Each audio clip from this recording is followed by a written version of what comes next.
Hello, everyone. Thank you for joining me today.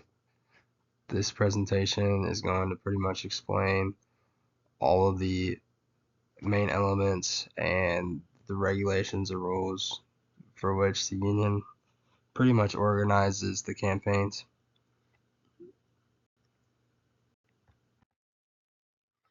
So our employees are currently discussing union representation, and that means representatives who want to sign them interest cards for the union formation.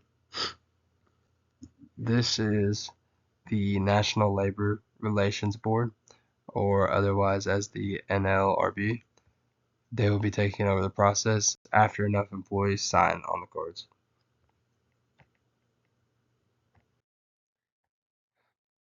So a union needs at least 30% of workers from the same department to sign authorization cards before starting this process.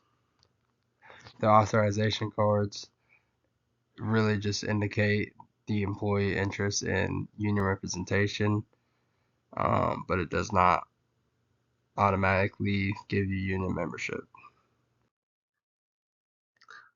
So the union needs to gather enough cards before submitting a petition to the NLRB, and then from there the NLRB conducts a review of all the procedures that just to verify the rule compliance before they actually authorize an election after all the requirements are met. So the NLRB functions as a authority to maintain election fairness. So the organization really just determines voting dates, and they do this while they distribute ballots to workers who must cast their votes without interference. The union typically gains an official representation status when all of the employees choose to say yes. So the NLRB functions as a they really just establish the fairness throughout the entire process of getting the union representation.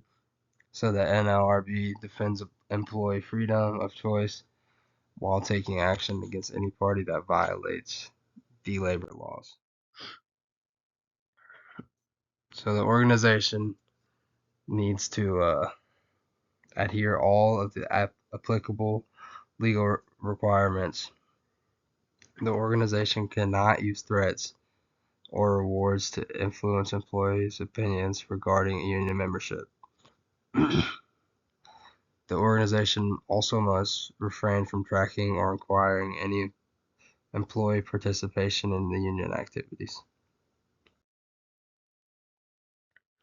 So we do have the right to communicate with staff members while providing them accurate and straightforward information about union activities.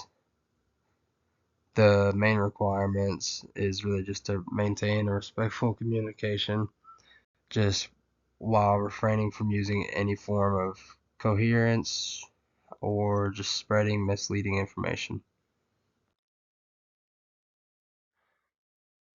We should communicate clearly and respectfully.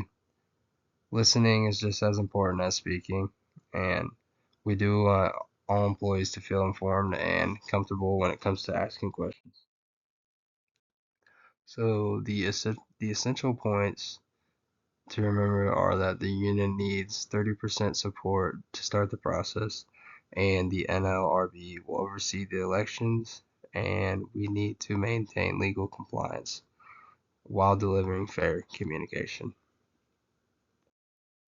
And then the following sources just are my references for putting together this presentation. All right, thank you.